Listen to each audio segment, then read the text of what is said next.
우리와 함께 신앙생활하고 있는 변혜익 성도님이 주님의 은혜로 췌장암을 일찍 발견하게 되어서 지금 4차 항암까지 완료를 했습니다. 근데 안타깝게도 암덩어리가 작아지지 않아가지고 앞으로 4차 항암을 더 진행을 해야 된다고 합니다. 그래도 우리 변혜익 성도님이요 씩씩하게 항암을 잘 견뎌내고 있습니다. 용인 세브란스 병원에서 우리 변혜익 성도님과 조재빈 권사님이 어떤 췌장암 4기에 걸린 분이 8차 항암까지 마무리하고 수술을 마치고 퇴원하는 그런 분을 만나게 되었대요. 근데 우리 변혜익 성도님이 그분을 보면서 큰 희망을 갖게 되었다고 합니다. 우리 변혜익 성도님 췌장암 2기인데요. 마지막까지 잘 수술 마무리하는 그 과정까지 하나님께서 함께 하시기를 여러분들 기도해 주시길 바랍니다. 얼마 전에 임신회의를 하면서 70세 청년 은퇴를 앞둔 어떤 목사님과 식사를 하게 되었어요. 요즘 목회자들은 자이든 타이든 65세에 자원 은퇴하는 것이 일반적으로 되어가고 있습니다. 근데 그분은 후배들에게 70까지도 건강한 모습으로 은퇴할 수 있다는 것을 보여주기 위해서 열심히 목회를 감당해 오셨다고 그렇게 얘기를 하셨어요. 그러면서 하시는 말씀이 당신이 이렇게 힘든 시대에 목회를 마무리하는데 앞으로 더 힘들어지는 시대에 목회를 하게 될 후배들을 생각하니까 마음이 아프다고 그렇게 말씀하셨습니다.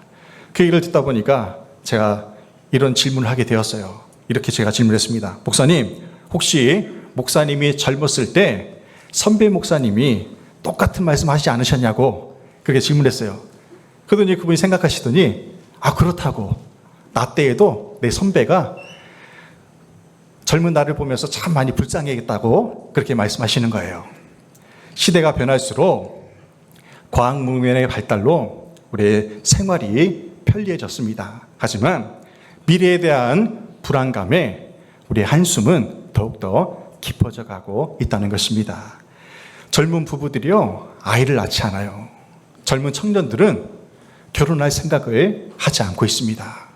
시대가 갈수록 악해지고 힘들어진다는 반증입니다. 이렇게 미래에 대한 불안과 희망을 발견하기 힘든 시대에 하나님께서 우리에게 주신 소망의 편지가 오늘 본문 말씀인 베드로 전서입니다. 앞으로 몇 주간 소망이 없는 시대에 하나님께서 우리에게 참 소망을 주는 베드로 전서 말씀을 묵상하면서 은혜를 나누고자 합니다. 예수님의 수제자인 베드로는 하나님께 세 가지의 사명을 부여받습니다. 베드로가 받은 세 가지 사명이 뭐냐면요. 첫째는 유대인에게 복음을 증거하는 일입니다. 베드로의 사명은 동족인 유대인들에게 복음을 전하는 것이고 바울에게 주신 사명은 이방인들에게 복음을 전하는 사명이었어요. 두 번째 사명은 형제를 굳세게 하는 일입니다. 형제를 굳세게 하는 일. 베드로가 주님을 3번 배신했잖아요.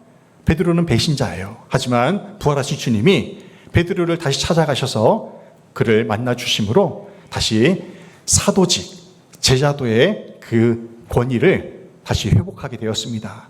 앞으로 대환란과 박해가 일어날 터인데 그때에 베드로를 하나님께서 용서해 주신 것처럼 베드로가 그 배교한 사람들이 회개하고 돌아오면 다시 용서해주는, 격려해주고 다시 세워주는 그 사명을 부여받게 된 것입니다.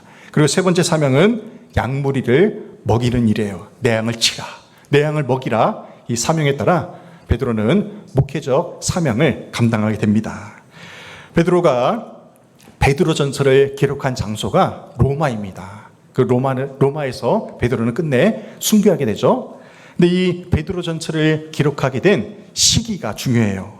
학자들마다 기록한 시기에 대한 견해가 다르지만 대부분 주후 63년경에 이 베드로전서를 기록했다고 그렇게 여겨집니다. 베드로전서가 기록될 당시에 로마 네로 황제의 본격적인 기독교 박해가 일어나고 있었습니다. 국군으로 악명 높은 네로 황제가 AD 64년에 술김에 술을 잔뜩 취해서 로마 시내에 방화를 했어요. 불을 질렀습니다. 그 불 지른 이유가 뭔지 아세요? 시흥을 돕기 위해서, 술 먹고 시를 쓰기 위해서 로마 시내에 불을 지른 것입니다.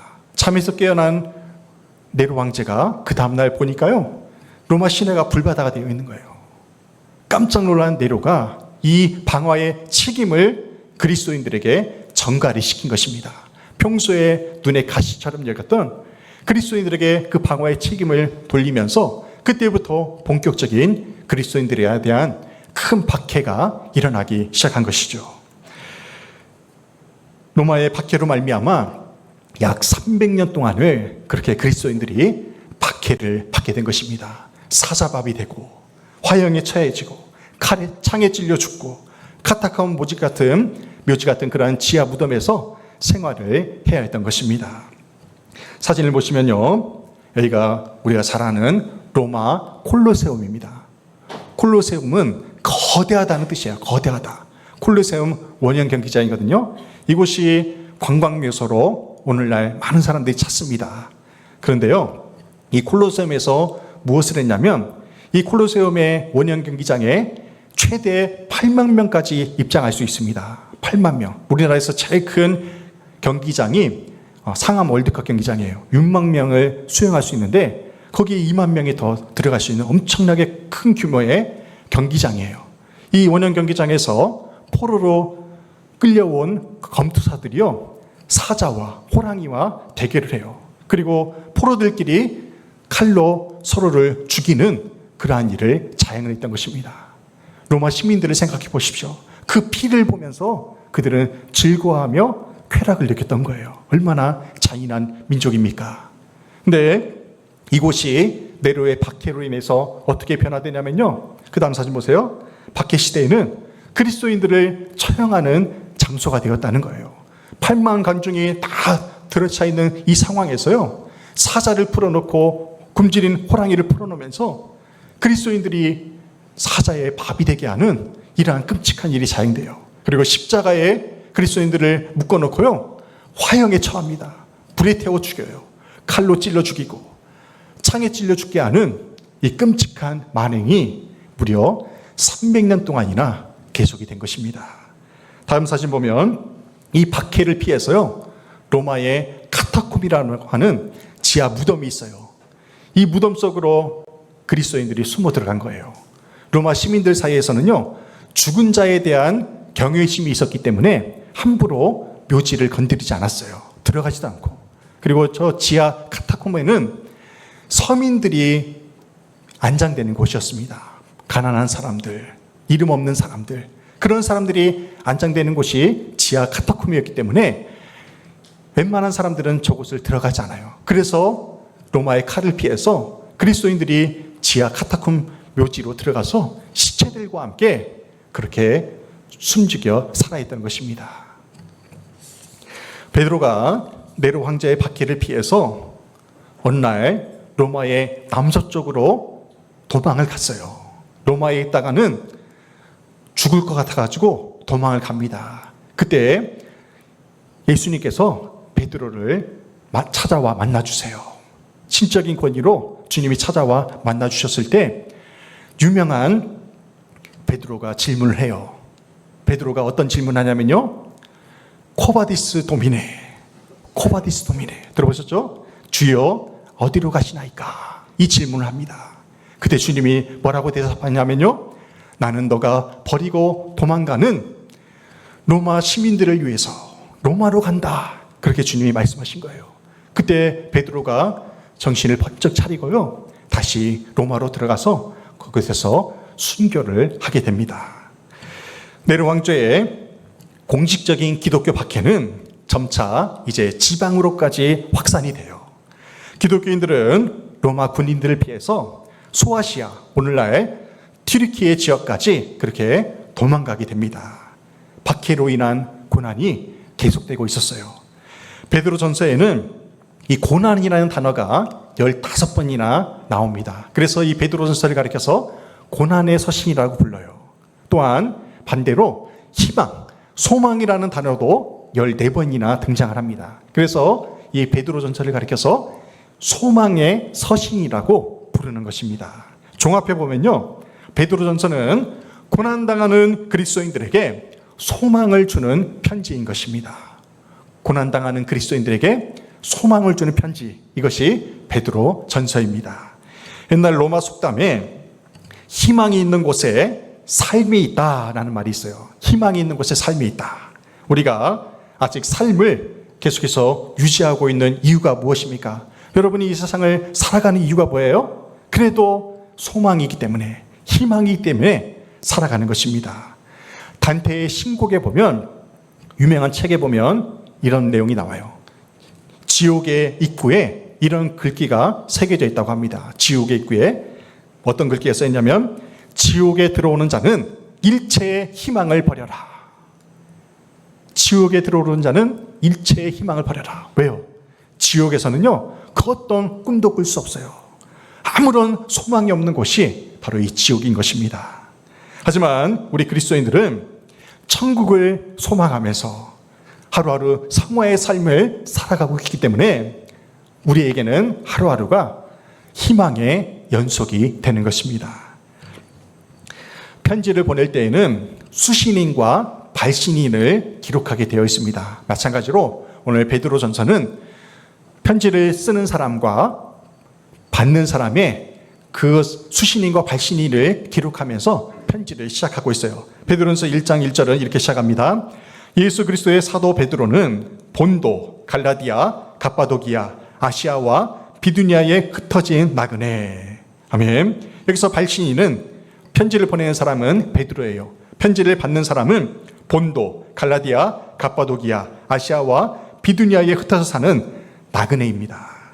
지도를 보시면요, 지금 이 편지를 받는 사람들이 오늘날 터키의 서남쪽에 이렇게 자리 잡고 있는 도시에 흩어져 있는 그 그리스도인들에게 보내는 편지라는 거예요. 본도, 갈라디아, 갑바도기아, 아시아와 비두니아. 이들은요, 극심한 환난과 박해를 당하고 있습니다. 그들에게 지금 베드로전서를 베드로가 쓰고 있는 것입니다. 베드로전서에서 처음으로 소개하고 있는 산소망이 담긴 말씀을 함께 봉독하겠습니다. 베드로전서 1장 3절입니다. 우리 주 예수 그리스도의 아버지 하나님을 찬송하리로다. 그의 많으신 긍휼대로 예수 그리스도를 죽은 자 가운데서 부활하게 하심으로 말미암아 우리를 거듭나게 하사 산 소망이 있게 하시며. 아멘. 하나님이 우리에게 산 소망을 주신 첫 번째 이유는요, 주님의 긍휼하심 때문입니다. 긍휼하심. 긍휼이 무슨 뜻이라고 했어요? 불쌍히 여기다, 함께 아파하다는 뜻이에요. 주님이 나를 불쌍히 여기셔서 나의 고난의 문제에 함께 아파하심으로 우리가 산 소망을 갖게 된 것입니다. 여러분에게 가장 소중한 사람이 어떤 사람입니까? 여러분 자신에게 가장 소중한 사람이 어떤 사람이에요? 날 위해 기도해 주는 사람이 가장 소중한 사람입니다.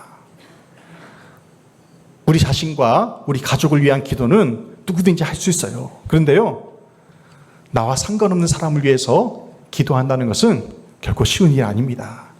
여러분을 위해서 기도해 주는 사람이요, 정말 소중한 사람이에요.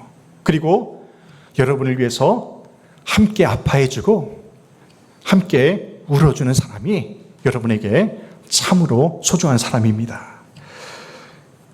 하물며 전지전능하신 하나님께서 나의 아픔과 나의 고난에 함께 동참해 주시는데 얼마나 우리의 삶에 큰 힘이 되겠습니까? 하나님의 긍휼하신 사랑을 체험한 사람은요, 어떠한 역경 속에서도 절망하지 않을 수 있습니다. 제2차 세계대전 때 연합군이 독일군을 점령을 하고 지옥의 수용소라 불리는 아우슈비츠 그 수용소를 탈환을 했습니다. 끔찍한 학대와 고통의 현장에 사람들이 그곳을 둘러보면서 그 끔찍한 현장을 보면서 저마다 경악을 해요. 눈물을 흘린 사람들이 많이 있습니다. 그때 지옥 같은 그 수용소 벽면에 새겨진 그 글귀를 보면서 사람들이 이해를 못합니다. 그 끔찍한 현장에서요, 그 벽면에 찬송가가 적혀져 있는 거예요. 찬송가 304장 3절의 가사가 그 수용소 벽면에 적혀져 있습니다. 함께 찬양할까요? 하늘을 두루마리 삼고 바다를 먹물 삼아도 한없는 하나님의 사랑 다 기록할 수 없겠네. 할렐루야. 근데 이해가 되십니까? 하루하루 그 수용소에 갇혀있던 유대인들이요, 한 사람 한 사람씩 처형작으로 끌려가는 거예요. 불에 태워 죽입니다. 생체 실험을 하면서 죽여요. 그런 끔찍한 현장에서 그 사람들이 수용소 감옥 그 벽면에 찬송가를 기록하는 거예요. 한없는 하나님의 사랑 다 기록할 수 없겠네. 어떻게 이런 고백을 할 수 있습니까? 그들은 그 끔찍한 지옥과 같은 그 현장에서도 하나님 아버지의 한없는 그 사랑을 체험했기 때문에 가능한 것입니다. 오늘 당장 죽어도 천국에 갈 수 있다는 산 소망이 있었기 때문에 이러한 믿음의 고백으로 찬송을 기록할 수가 있었던 것입니다. 이것이 바로 소망의 원천이 된 거예요. 또한 하나님 우리에게 산 소망을 주시기 위해서 우리를 거듭나게 하셨습니다. 여기서 거듭난다는 것은 새롭게 태어난다는 의미예요. 우리의 죄와 허물로 죽었던 영이 예수 그리스도를 믿음으로 말미암아 새롭게 태어난 것입니다. 예수님이 산헤드린 공의의 의원이자 율법사인 니고데모와 대화를 나눌 때에 주님이 거듭나야 한다는 말씀하셨어요. 니고데모야, 거듭나야 한다. 그때 니고데모가 똑똑한 사람이잖아요. 의원이자 율법사였어요. 거듭난다는 말을 문자적으로 이해해서 니고데모가 이렇게 질문합니다. 주님, 그렇다면 제가 어머니의 뱃속에 다시 들어가서 다시 태어난다는 그 의미입니까? 그러자 주님이 니고데모에게 육신으로 다시 태어나는 것이 아니라 영으로 거듭나야 한다. 이렇게 말씀하신 것입니다. 하나님의 나라는 돈이나 명예나 지식이나 우리의 가진 것으로 선행으로 절대 갈 수 없는 것입니다. 오직 예수 그리스도를 믿음으로 말미암아 다시 태어나야 갈 수 있는 것이 하나님의 나라입니다. 우리가 새롭게 태어난 것은 결코 우리의 자격이나 열심이나 선행 때문이 아닙니다. 오직 하나님의 긍휼하심 때문에 우리가 하나님의 자녀로 거듭나게 된 거예요. 이것이 얼마나 감사하고 은혜로운지 모릅니다. 그렇다면 하나님께서 우리를 긍휼히 여기셔서 우리를 새롭게 태어나게 하신 목적이 무엇입니까? 하나님이 날 구원하신 이유가 뭐예요? 우리로 하여금 산소망을 얻게 하기 위해서입니다.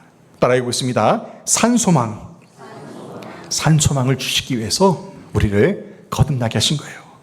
영국의 에드워드 모트라고 하는 37세된 캐비넷 제조공이 있었습니다. 그는 하루하루를 절망 가운데 살아가요. 삶을 비관하며 아무런 비전과 소망이 없이 그렇게 자신의 삶을 저주하며 살고 있었어요. 그러나 어느 날 그가 영국의 거리를 배회하다가 작은 교회를 발견하게 돼가지고 우연히 들어가게 돼요. 근데 그 시간에 예배를 드리고 있었습니다. 때마침 목사님이 요한복음 3장에 나오는 거듭남에 관한 설교를 하고 있었어요. 성령께서 그 에드워드 모트의 그 비관적인 삶을 만져주십니다. 그 자리에서 그가 주님을 인격적으로 만나서 거듭남의 그 비밀을 깨닫고 하나님의 자녀가 돼요. 그 후로부터 그의 삶이 달라져요. 매사에 비관하고 부정적이었던 그 사람이요, 하루하루를 이제 산 소망을 가지고 열심히 살아갑니다. 하루하루가 기쁨이에요. 그 기쁨이 다른 사람에게도 전파가 되는 것입니다. 그가 50세가 되었을 때 놀라운 일이 벌어져요. 그가 다녔던 그 캐비넷 공장을요, 자신이 사장이 되는 놀라운 은혜가 임하게 된 것입니다. 그리고 그가 하나님의 은혜를 힘입어서 신학을 배워가지고 목사가 됩니다. 목사가 되어서 많은 영혼들에게 복음을 증거하는 그 복음 증거자로 살게 되는데요. 그가 일생에 남긴 가장 위대한 찬송가가 있어요. 그 찬송이요, 우리가 앞서 부른 찬송가 488장 이 몸의 소망 무언가입니다. 그가 고백하는 신앙 고백이 담겨있는 1절의 가사가 이래요. 이 몸의 소망 무언가 우리 주 예수뿐일세. 우리 주 예수 밖에는 믿으리 아주 없도다. 주 나의 반석이시니 그 위에 내가 서리라. 그 위에 내가 서리라. 할렐루야. 주님을 인격적으로 만나면요, 예수님밖에 안 보입니다. 예수님만이 우리의 삶의 전부인 삶이 돼요. 자, 여러분에게 소망에 관한 질문하겠습니다. 여러분에게 구원에 대한 확신이 있습니까? 아멘. 그렇다면 여러분에게 하나님이 주신 산 소망이 있다는 것을 기억하시길 바랍니다. 우리의 산 소망이 되시는 예수 그리스도를 믿음으로 말미암아 하나님의 자녀로 살아가는 저 여러분 되시기를 주님의 이름으로 축원합니다. 하나님의 은혜를 체험한 사람은 산 소망을 가지고 살아갑니다. 하지만 우리의 삶 속에는 항상 기쁨만 있는 것이 아니죠. 여러 가지 고난과 시험을 만나게 됩니다. 중요한 것은요, 하나님께서 우리에게 견딜 만한 시험만 허락하신다는 사실입니다. 육신의 질고로 고통당한 분들 계실 거예요. 하나님이 견딜 만한 그 건강의 문제를 허락하신다는 것을 기억하시기 바랍니다. 가정의 문제도 그렇고 일터의 문제도 마찬가지예요. 하나님이 견딜 만한 시험을 허락하신다는 것을 꼭 기억하시길 바랍니다. 베드로는 박해로 인해서 여기저기 흩어져서 목숨을 걸고 믿음을 지키며 살고 있는 그 성도들에게 이렇게 권면을 합니다. 베드로전서 1장 7절입니다. 너희 믿음의 확실함은 불로 연단하여도 없어질 금보다 더 귀하여 예수 그리스도께서 나타나실 때에 칭찬과 영광과 존귀를 얻게 할 것이니라. 아멘. 여기서 너희 믿음의 확실함은, 여기서 확실하다는 건 뭐냐면요, 너희 믿음의 시련은, 확실함은 시련이라는 의미예요. 시련. 베드로는 성도가 소유한 산 소망이 시련을 극복하게 한다는 것을 증거하고 있는 것입니다. 베드로 당시에 이 시련이라는 단어가 두 가지 용도로 사용되었습니다. 첫째는요, 순금과 가짜금을 구별할 때 이 시련이라는 단어를 사용했어요. 진짜와 가짜를 구별할 때. 요즘 명품이 유행하잖아요. 가방도 명품 가방 있는가 하면 짝퉁 가방이 있잖아요. 그죠? 명품과 가짜를 구별하는 방법이요, 비 올 때 알 수 있대요. 비가 오면 명품 가방을 가지고 있는 사람은요, 가방을 품에다 넣는데요. 비싸니까. 젖으면 안 되니까. 근데 가짜 가방을 가지고 있는 사람은요, 어떻게 합니까? 비가 오면 머리에 쓰고 가요. 내 머리가 또 수줍하니까.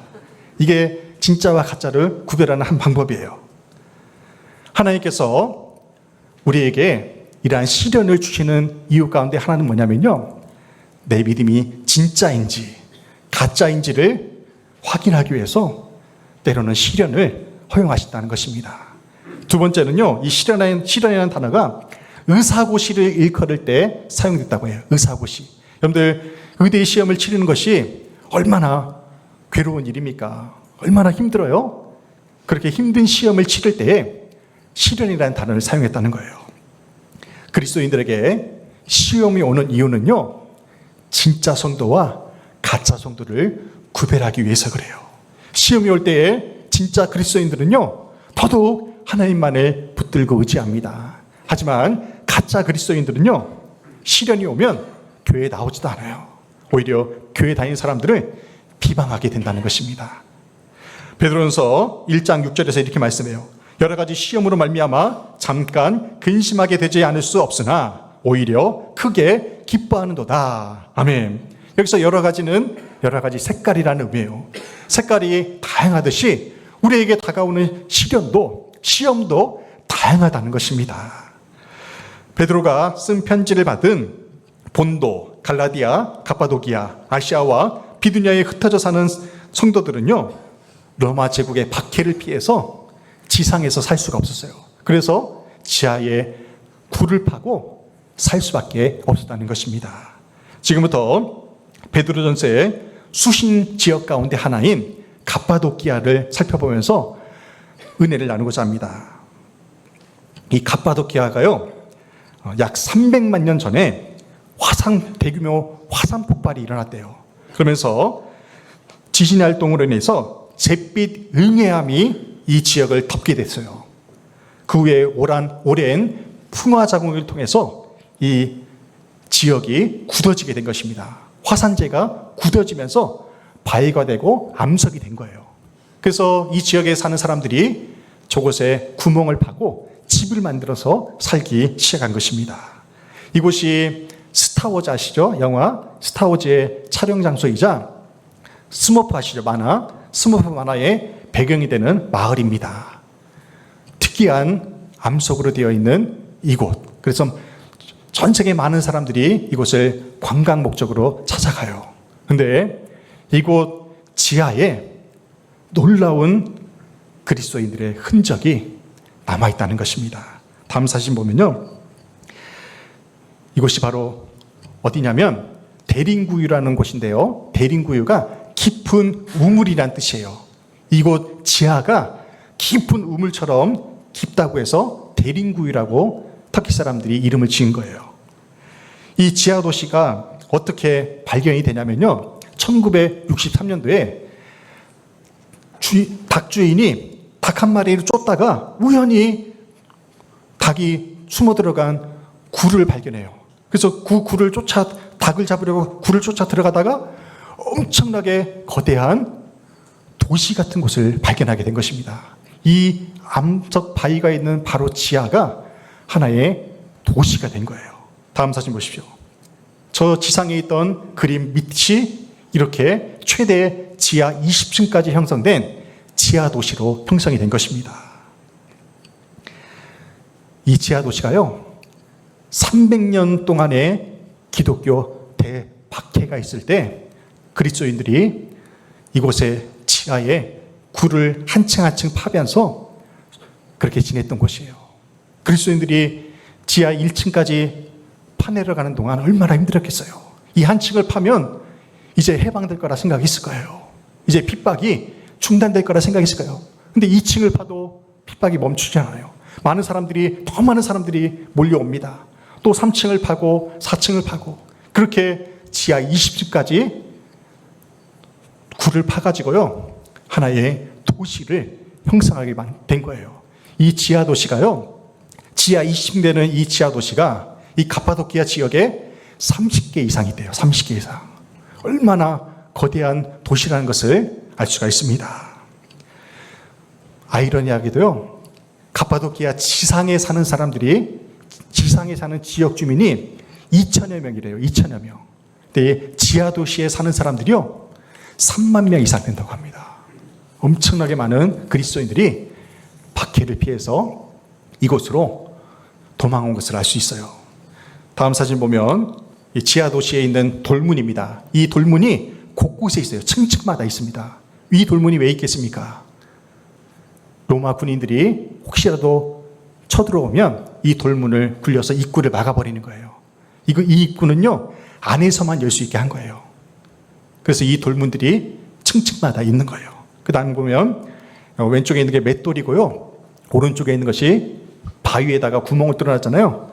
맷돌로 이제 밥을 짓는 데 사용하잖아요. 음식을 만드는데. 저 옆에 있는 것이 조미료통이라고 생각하시면 돼요. 지하에는 울퉁불퉁하기 때문에 저런 큰 돌 위에다가 구멍을 파서 음식 재료들을 이렇게 모아놓는 거예요. 이곳에 식당이 있었다는 것을 알 수가 있습니다.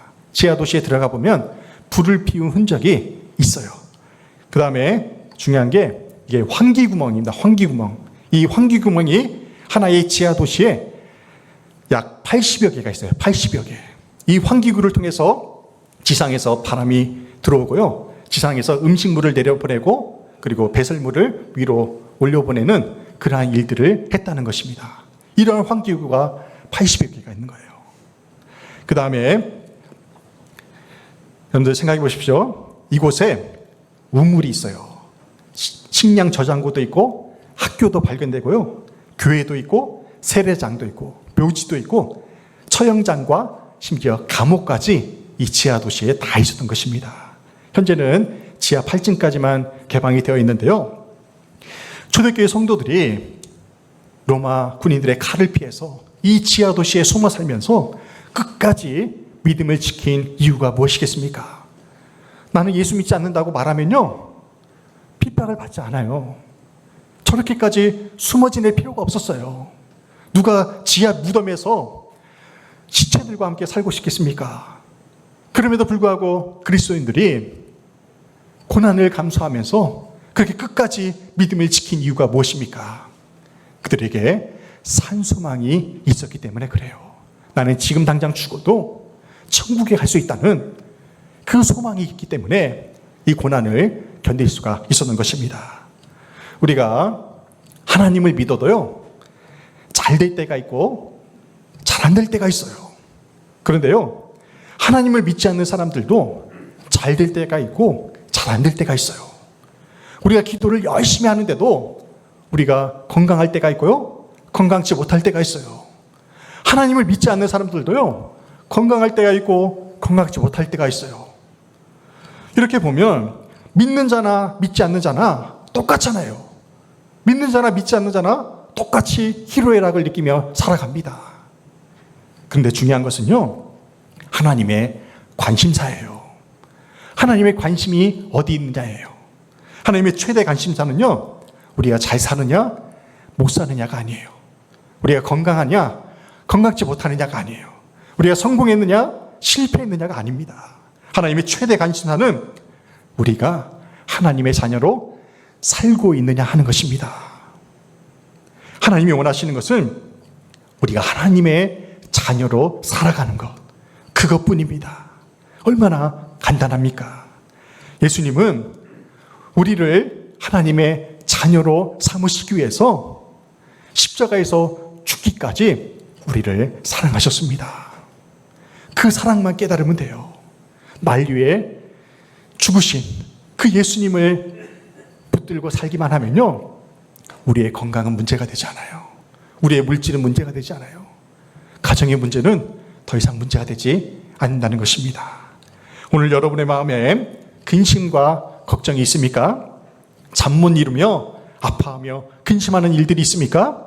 전지전능하신 하나님은 우리가 갖고 있는 문제보다 훨씬 더 크신 분이십니다. 큰 산이 우리 앞길을 가로막고 있을 때에 우리의 산소망이 되시는 예수 그리스도를 바라보시길 바랍니다. 우리 믿음의 사람들이 절망에 처해 있는 사람에게 줄 수 있는 최고의 선물이 있어요. 그것은 뭐냐면요, 산소망으로 격려하는 것입니다. 예배 후에 집에 돌아가시면요, 여러분의 배우자에게, 자녀들에게, 그리고 이웃에게 산소망으로 격려해 주시길 바랍니다. 힘들잖아요. 애들 나름대로 고민이 있어요. 공부하느라 얼마나 힘듭니까? 어른은 어른 나름대로 고민이 있어요. 가장은 가장 나름대로, 아내는 아내 나름대로 고민이 있어요. 그럴 때 격려가 필요하다는 것입니다. 사랑과 격려도요, 연습이 필요해요. 여러분들 따라해 보십시오. 당신이 최고입니다. 잘하고 있어요. 당신이 있어 행복합니다. 산소망으로 힘을 냅시다. 할렐루야. 이렇게 격려할 때 가정이 살아나고 우리 교회가 살아납니다. 산소망이 되시는 예수 그리스도를 의지하여 우리에게 다가오는 시련을 믿음으로 승리하시기를 주님의 이름으로 축원합니다. 아멘.